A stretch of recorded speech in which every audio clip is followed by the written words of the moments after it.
E o assunto agora é saúde da mulher. Segundo dados do Ministério da Saúde no Brasil, a endometriose afeta 1 em cada 10 mulheres entre 25 e 35 anos.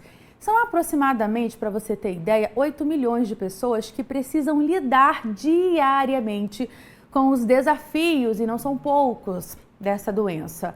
É um pesadelo, né? E muitas vezes é marcado por dores agudas e é capaz até de levar à infertilidade. Sobre os sintomas e tratamentos da doença, eu vou conversar a partir de agora com a ginecologista e obstetra, a doutora Karen Morelli. Ela também é especialista em saúde da mulher e vai tirar todas as nossas dúvidas, inclusive você. Só lembrando aqui, pode mandar a sua dúvida agora mesmo, se você ainda não mandou, para esse número que aparece na sua tela. Aproveite a nossa especialista aqui para esclarecer todas as suas dúvidas a respeito dessa doença tão comum, né, doutora? Muito bom dia, obrigada pela sua presença no Edição Manhã.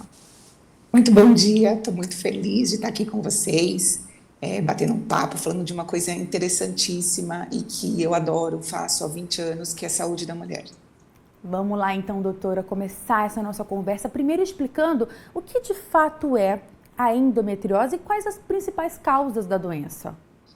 Então, a endometriose é uma doença em que esse tecido que está dentro do útero, que é o endométrio, que descama uma vez por mês, ele começa a aparecer fora do útero, ele começa a aparecer em outros pontos da pelve, por exemplo, na bexiga, no intestino, nas trompas, e essa causa, ela ainda, infelizmente, não foi descoberta. Para você ter uma ideia, a gente tem 7 possíveis causas de aparecimento da endometriose e nenhuma é comprovada cientificamente. A gente acredita que a causa mais provável, se é que a gente possa falar assim, é a causa da menstruação retrógrada. É quando a mulher tem o sangramento com um fluxo um pouco mais exacerbado e ele faz de uma forma retrógrada, ele vai para a trompa e cai na cavidade pélvica. Através dessa situação, você tem esses implantes de células endometriais dentro da cavidade do assoalho pélvico. Mas nós temos origem hormonal, origem imunológica, de deficiências imunológicas, nós temos causa de origem de ruins hábitos de má atividade física, alimentação, hábitos de vida que são ruins, né? Que mais? E a gente também tem uma causa de disseminação por vasos linfáticos. Então, ou seja, ela ainda é um ponto de interrogação. E de fato, por ser um ponto de interrogação referente aí às causas, é muito importante, é fundamental que as mulheres, então, percebam alguns sinais ou alguns sintomas para buscar ajuda o quanto antes, para buscar essa orientação o quanto antes, doutora? Isso mesmo. Essa dificuldade da gente entender a causa traz também um pouquinho para o lado do diagnóstico. Então, a gente tem, como você não tem muito claro como pode acontecer isso, a gente acaba se atendo no que é mais comum dentro da progressão da doença. Então, por exemplo, a dor pélvica é muito comum quando as mulheres têm endometriose.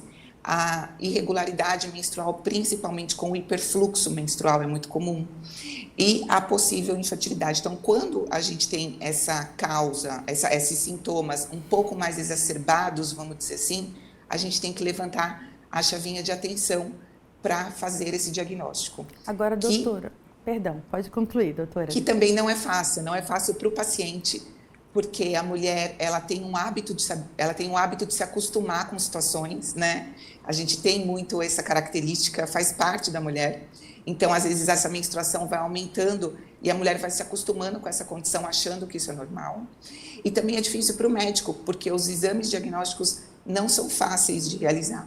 Então, essa combinação, esse feeling, né, entre aquilo estar fora do normal e alguns exames diagnósticos bem feitos é que faz a gente fazer o diagnóstico de endometriose.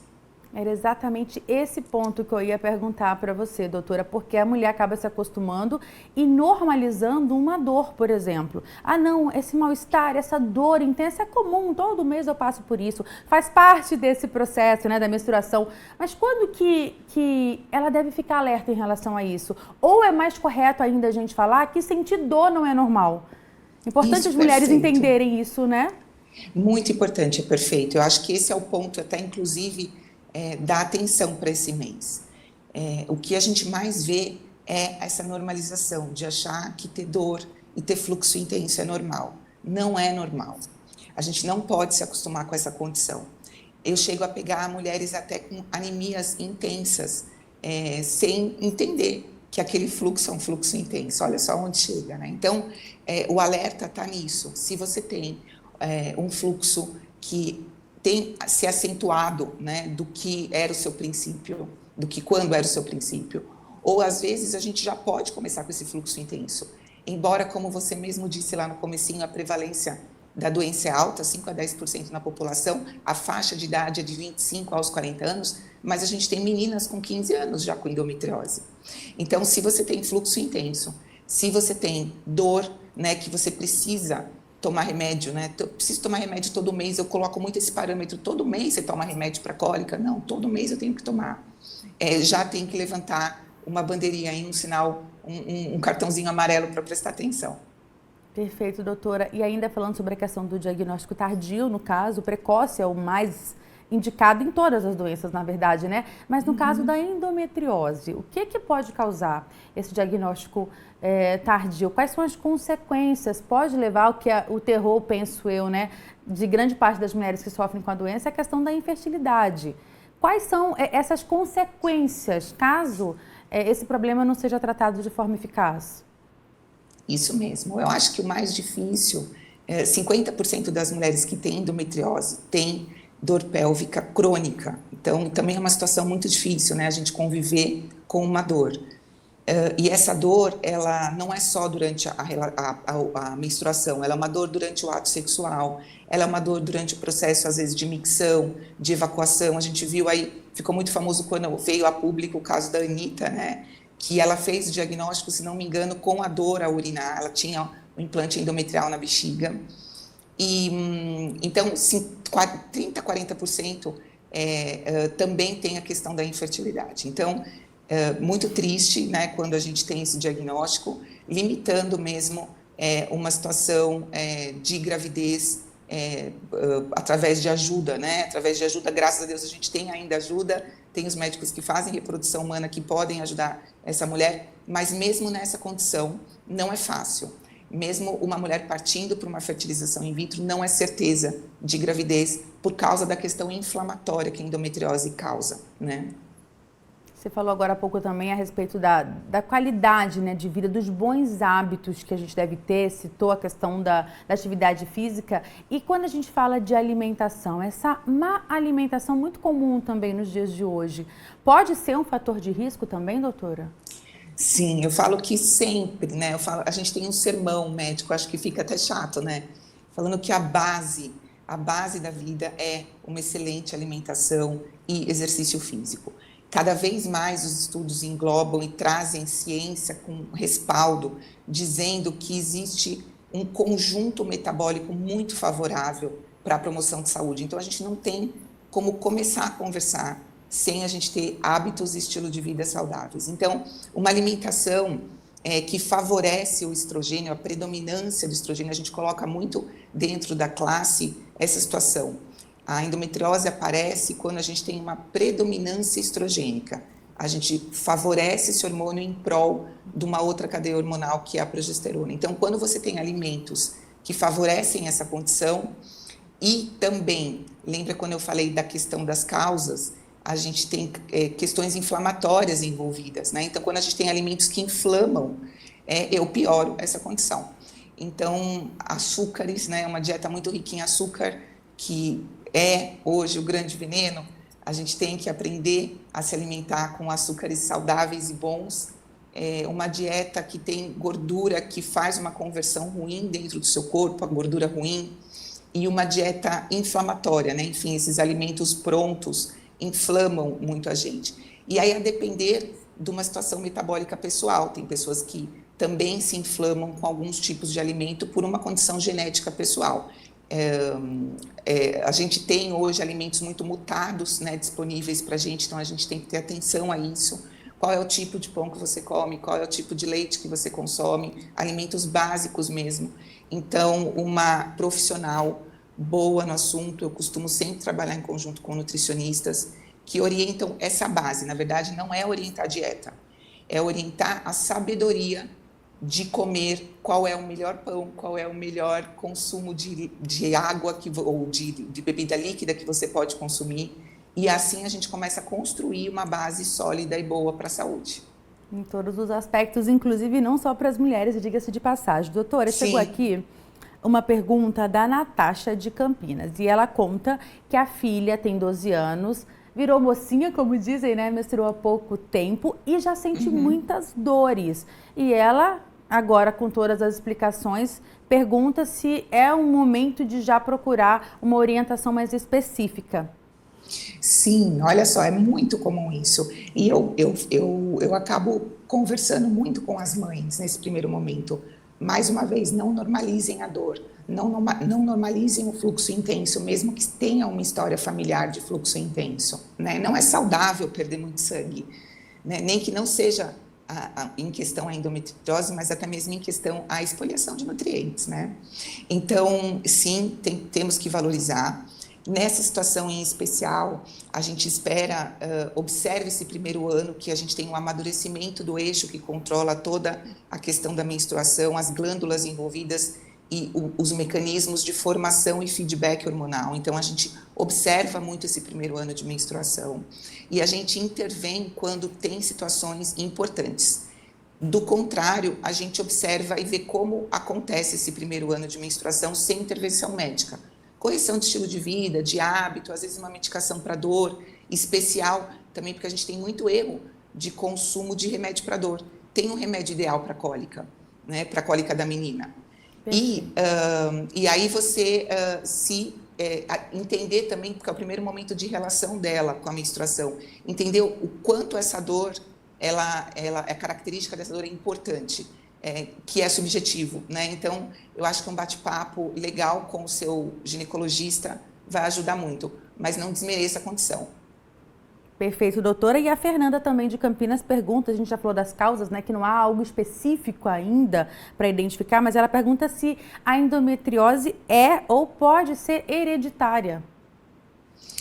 Ela tem sim uma questão familiar envolvida, mas a principal é a situação dos hábitos de vida, estilo, essa menstruação retrógrada, isso conta muito mais na questão do diagnóstico da doença.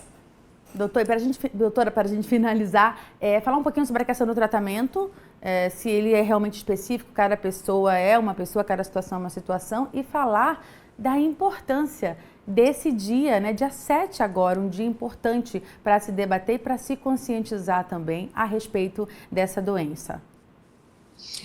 Os tratamentos, eles se dividem em algumas partes. Então, a gente tem tratamentos de medicação, para medicação sintomática, né, eu tiro a dor do paciente.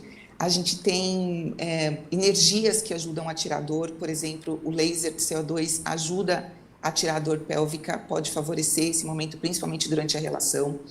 Então, enfim, tratamento da sintomatologia da doença. A gente tem tratamento para tentar trabalhar essa cura, né? Então, bloqueadores hormonais, principalmente os derivados das progestinas, que a gente atua tanto na região, colocando implantes dentro do útero, que é o famoso DIU hormonal, quanto também medicações via oral de bloqueio hormonal.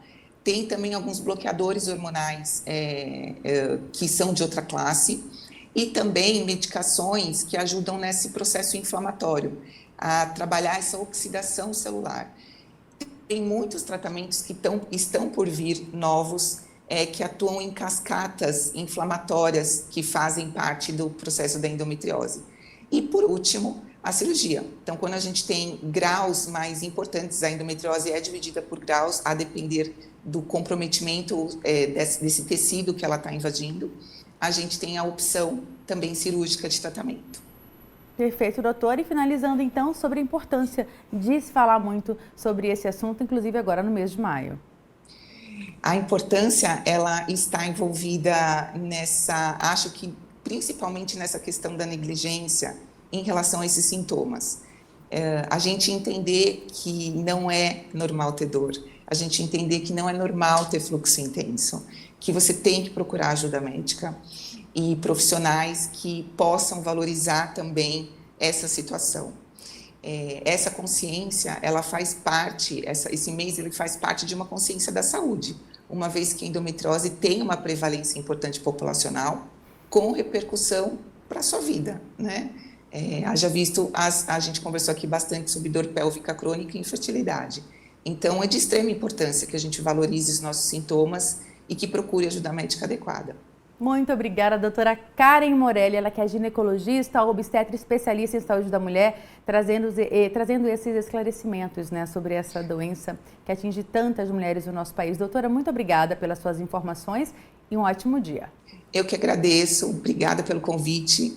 Estou muito feliz em poder ajudar muitas mulheres aqui através do jornal de vocês.